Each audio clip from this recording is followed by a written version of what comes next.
This video is the second part of a miniserie about the history of a socialistic Czechoslovakia. If you want full context for this video, watch the first one as well. First of all, we need to discuss what caused the crisis in 1968. First problems already started appearing during the second half of the 50s. In KSČ, two very harmful tendencies united. First one was the fast expansion of the party after February of 1948.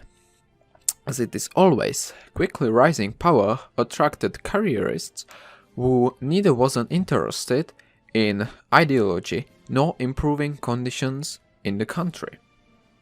They were only interested in improving their own lives and conditions. The second problem is tightly connected to the first one. After the death of Stalin, Khrushchev rose to power and established revisionist policy in the USSR itself and tried to spread it to other members of the Eastern Bloc. In the CSSR, the main representative of Khrushchev's ideas was Antonín Novotný.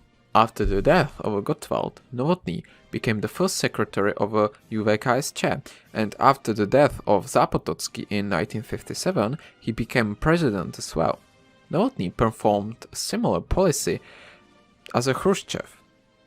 And what were those policies? First of all, the economy. After two 5-year plans, 1949 to 1954 and 1956 to 1960, when the economy grew very fast, at the beginning of the 60s, the tempo of growth began to slow down. It's clear that this slowdown is connected to that the CSSR was starting from a lower position, where even a small achievement is still a big one. That doesn't mean that all previous achievements were small, they were enormous, but with the changing situation, the change of plans was needed. But the KSČ decided to do rozsypal's reforms. The main idea of those reforms was that the center is directing businesses too much and businesses should have more rights. It was basically an economic decentralization plan, which is not anything good for century plan economy. But the reform was under slogan "In businesses they know much better" and authority strangles local initiative approved. And who would have known the reform was an economic disaster? The third 5-year plan was so unsuccessful, it was cancelled and the planning commission moved to 1-year planning, and rozsypal's reform was cancelled. It could look like Czech communists had learned from their mistakes, but in 1964, Otashik was appointed to the position of the headman of a committee for economic reforms. And what were the conclusions that this committee came up with? Maybe that it is necessary to go back to the previous model, which was under Gottwald and Zápotocký and worked quite well. No, that wasn't what revisionist and careerist leadership would like. Instead of that, Schick suggested to increase the role of a price of products and goods monetary relations, and also much bigger decentralization, bigger independence of enterprises, which should have market relations between them. Yes, Otashik was representative of a market socialism. Of course, on the public, this whole thing was presented as an improvement of a socialism. The straight apologization of a capitalism was at this period still unthinkable. The straight apologization of a capitalism was in this period still unthinkable. And the blinded party elite did not care. Schick's reform was approved. In 1966, the influence of the central plan was lowered, and conditions for independent management of businesses were established.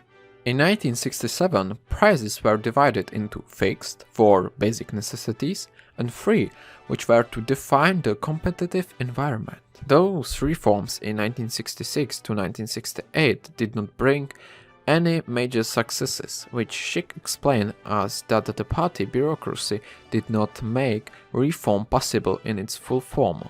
Big things happened not only in the economy, but also in politics. Novotný began de-Stalinization in the late 50s. After all, how else is it possible to become a faithful ally of Khrushchev? Many former members of the Communist Party who were accused during the Gottwald period were also rehabilitated. For example, Gustav Husák returned into politics after being rehabilitated from accusation of being bourgeois nationalist. Husák will play a big role in the events of 1968, and after them he will become the first secretary of uvKSČ. By this act, many previously discovered parasites returned to normal life, and also some of them were accepted back into the party. Non-party members were partly also incorporated into rehabilitation program. From ranks of those, the opposition of KSČ or just enemies of socialism will rise. Next big mistake was the decision made on a 13th Party Congress from 1966 about transition from dictator of a proletariat to so-called all-people's state. Very harmful decision. In the ideological blind leadership of the time, the idea gained that socialism is strong in the Czechoslovak Socialist Republic, and that there is no danger to it, got the upper hand. From today's point of view, it is clear that socialism wasn't that strong how people thought, and the class struggle did not end for sure. Last but not least, failure of KSČ was considerable neglect of agitation and propagation for population and essentially for intelligence. The Union of Czechoslovak Writers changed from a pro-communist organization, which was in the 50s, to an anti-communist one. On their fourth Congress in June 1967, the anti-communist wing gained the upper hand. Its members, Ludvík Vaculík, Milan Kundera, Pavel Kohout, Ivan Klíma, Václav Havel, those judged Stalinism, but certainly in today's Czech Republic without judging Stalin, they will not even recognize you as an intelligence, said that such trend arose then as well. They also criticized party and socialistic realism. And the last thing that would lead to a crisis was the founding of the reformist wing in KSČ, which happened at the end of 1967. And now we can start talking about Prague Spring itself. Antonín Novotný, by the end of 1967, lost support of the party. After the scandalous end of a congress of a UCW, the reformist wing in the party began to gain strength with Alexander Dubček in the lead. Novotný lost even more support and popularity after unnecessarily brutal suppression of a student protest and constant power outage. Novotný tried to save his position and tried to get support from Brezhnev, but Brezhnev was not interested. After those events, the members of the anti-Novotný wing gained the upper hand in the UV. During the UV meeting, a call was made to recall Novotný from the position of a first secretary of the uvKSČ, because Novotný was not only the first secretary but also the president and a member of the government. Under pressure from the reformists, Novotný resigned it as the first secretary and was replaced by Alexander Dubček. Dubček, together with Oldřich Černík, prime minister since April 1968, Josef Smrkovský, chairman of a Nation Assembly, František Riegel, a member of the UV, and Ota Šik, formed the core of a reformism, aka opportunism. Before the arrival of the Soviets, Ludvík Svoboda, the president from March 1968, and Gustav Husák did not oppose any reforms. Among the first steps of Dubček's government in the March was de facto freezing of the activities of the Central Publishing Administration, which meant the end of a censorship, although formally censorship will be lifted a little later. Also in April 1968, the KSČ published an action program. What was the main idea of this program? Firstly, demagogic talks about that the party must serve the people and not the other way. more possibilities for the emergence of new political parties were proposed as well. At least the idea of the main role of a communist party in politics was not rejected.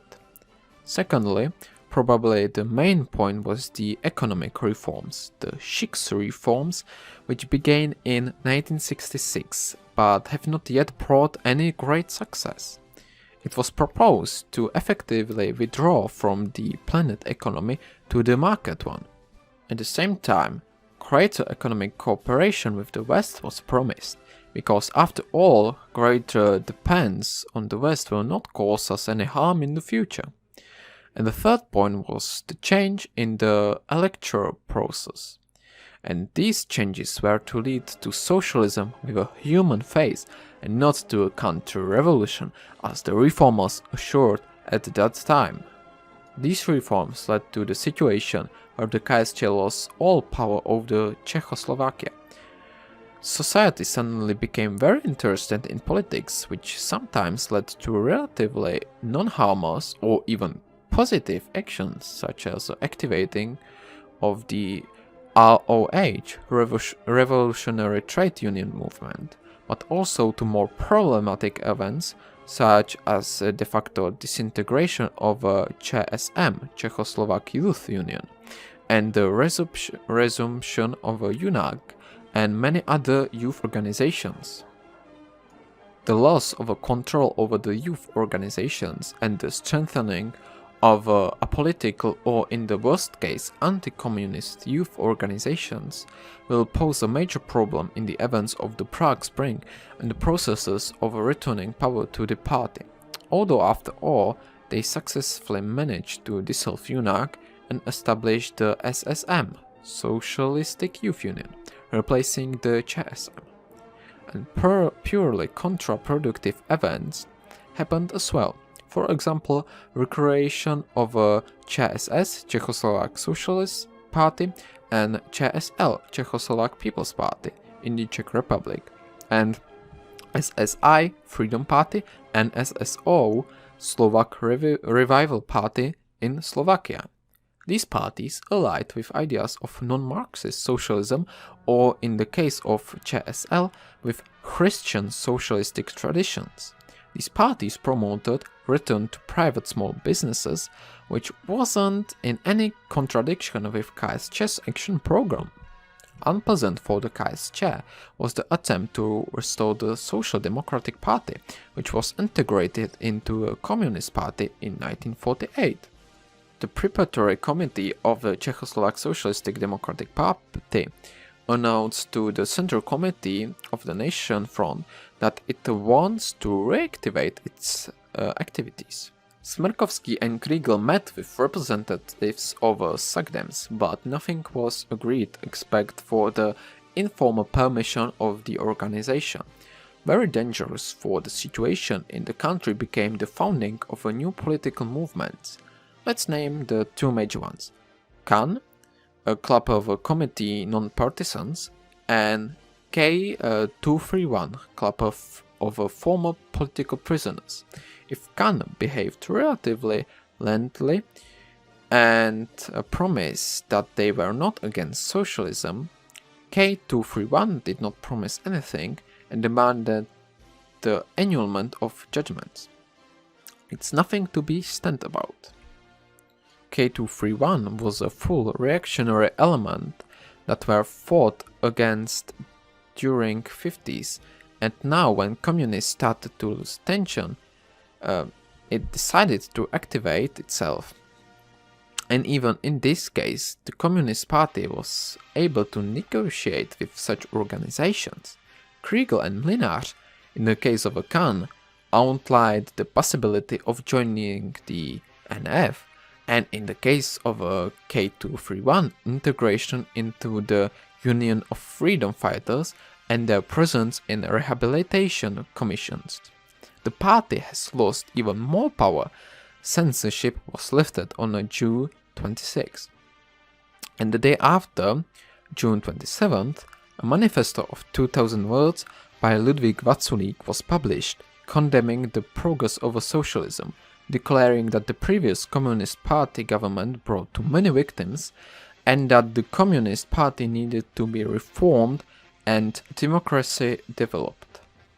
The reformers did not expect such turn, because even though there was talk about democracy, it was clear that this meant Western bourgeois democracy, even it was not written directly. The Communist Party condemned this manifesto, but that was basically everything the Communist Party had done. The situation was beginning to be unsustainable. At the end of May, the 4th Extraordinary Congress of the KSČ was set to take place in September. It is obvious that the reformers would get superiority under normal conditions, and they did not need to regain it. And the Czechoslovak Republic found itself on the brink of a contrarevolution. It must be said that despite such an unfavorable situation in the country, there were forces that wanted to stop the harmful processes that took place in the country. In June, people's militias spoke at their rally and condemned the Dubček policy. Inside the party, the conservative wing, as it called today, aroused, led by Vasil Biljak, Draumír Kolder, Oldřich Švestka and Alois Indra. These people were trying to reverse the harmful reforms, with the Soviet leadership trying to help them. But unfortunately, they did not achieve any major successes in their activities. Having described the cause of reforms in the Czechoslovak Socialistic Republic and their impact, it is necessary to ask what they thought about it in the leadership of the USSR and other countries of the Eastern Bloc. The Soviet leadership, although there were also strong revisionist tendencies in it, immediately recognized the danger of a situation in Czechoslovakia and tried its best to stop harmful reforms in the CSSR. Already on January 29th, when Dubček first met with the Soviet leadership and tried to explain to them the upcoming reforms, the response of the Soviet leadership was relatively cold. Concerns about the events in the CSSR were expressed at a meeting of a Communist Party's representatives in Dresden. Vladislav Gomulka, a representative of Poland, even stated that these reforms have opened the doors for counter-revolutionary elements. On May 4th and 5th, the Czechoslovak delegation visited Moscow, where further criticism came from Brezhnev. The reformists reacted not very actively to this and did not intend to change their course. The problematics of the situation of the Czechoslovak Socialistic Republic was discussed by the representatives of the so-called Five, which consisted of USSR, Hungary, Poland and GDR and Bulgaria.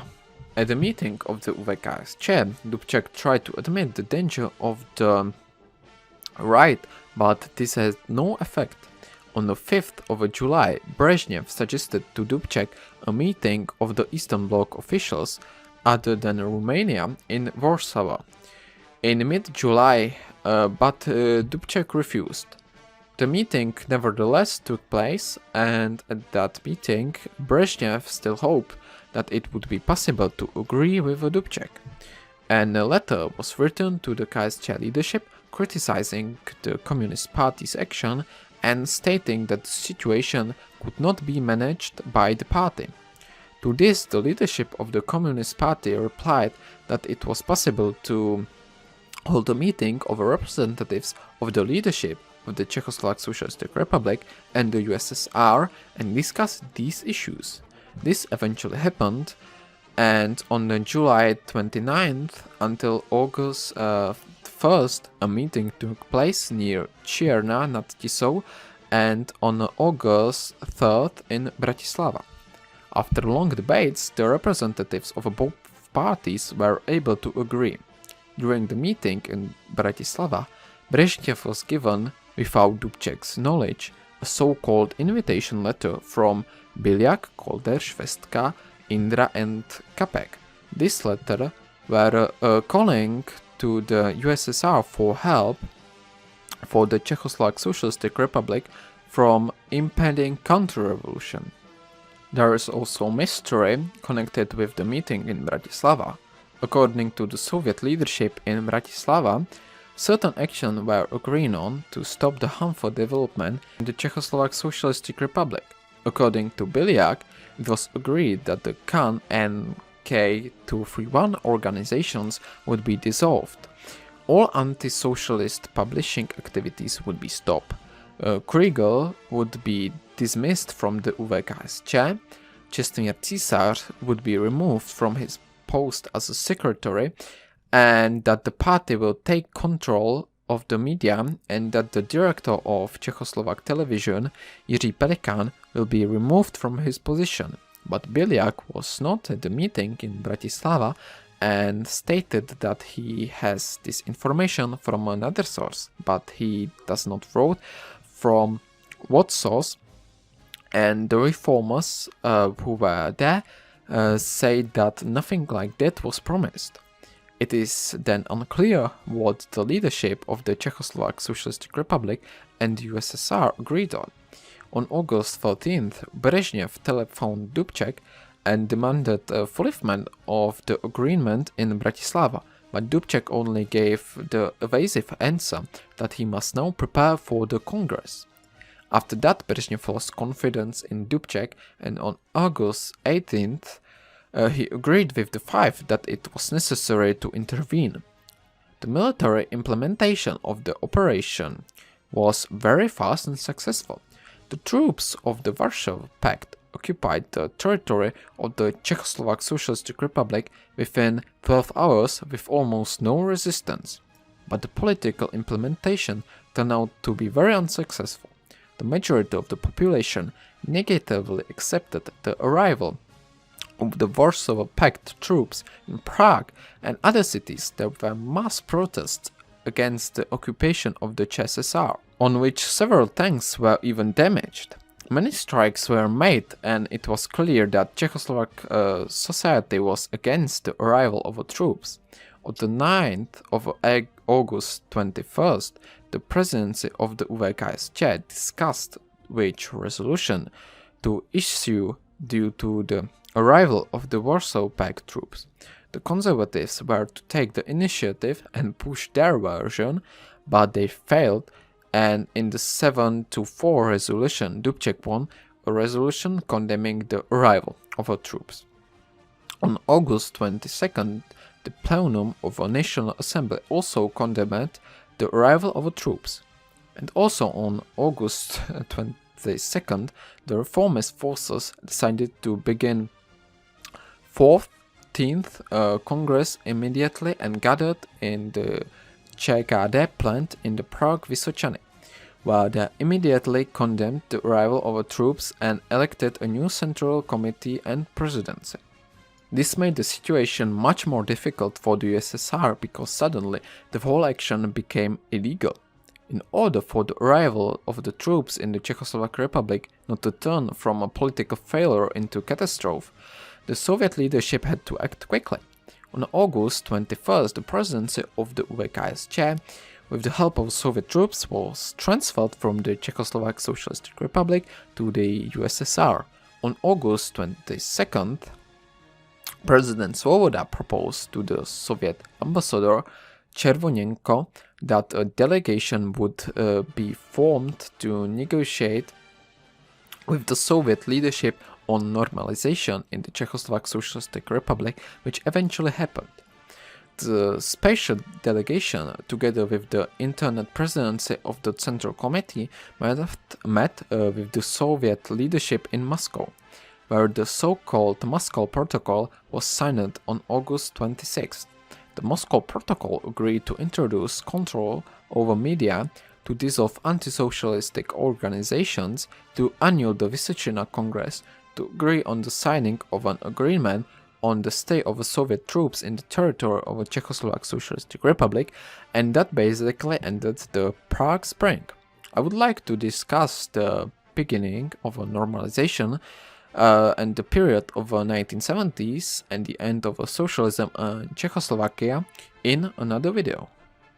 And now it's necessary to draw some conclusions from these events. The events did not mean anything good for the party. Reformists were not defeated after the arrival of Soviet armies, and not even after the change of Dubček in the role of a first secretary for Husak, who cooperated with the USSR but represented moderately reformist force. Although conservative forces gained an advantage, they were unable to take advantage of it and became hated collaborators by people. The society itself did not accept the arrival of Soviet troops, and overall these events were a disappointment to a large part of the population in socialism. I would also like to say a few words about the necessity or unnecessity of the arrival of Soviet troops. First of all, let's talk if the reformists really wanted to correct the mistakes of socialism and continue to lead the Czechoslovak Socialistic Republic in a socialist way. I think that this can answer us, and what representatives of the reform movement, those who lived to see the Velvet Revolution, did during the Velvet Revolution, and what their position was on these events. Dubček, as the main representative of the reforms, directly cooperated with Havel in 1989. Otashik fled to Switzerland after the Prague Spring, and after the Velvet Revolution he was invited to discuss economic reforms, and he still promoted the idea of a market socialism, which, as we explained earlier, is essentially capitalism. Černík, after 1989, tried to return to politics but failed, and Husák did not oppose the upcoming events during the Velvet Revolution. I think it is clear from these examples that the reformist ideas of a convergence of capitalism and socialism would only meant a transition to capitalism. The second question is, and could Soviets do anything else? Here I think that there was not much to choose from. Either Czechoslovakia will remain in the Warsaw Pact or will withdraw from it under the lead of a reformist, which will mean the collapse of a Warsaw Pact. And the last question would be, and would it be possible to somehow prevent the Prague Spring? I think that hardly. After the death of Gottwald in the Communist Party began to rapidly intensify revisionist tendencies, and sooner or later the question would arise what to do next, and it was only possible to work two ways: to either destroy the revisionist elements in the party and go further in the Gottwald direction, which in the case of a revisionist party leadership was unthinkable, or to go to the capitalism to invent socialism with human faces or some other specificity. But in the end, it would still lead to the contrarevolution and the establishment of capitalism. Thank you for your patience if you watched the whole video. Hope it was informative. If you have any more questions about anything, ask us in the comments or join our Discord. Link will be in the description.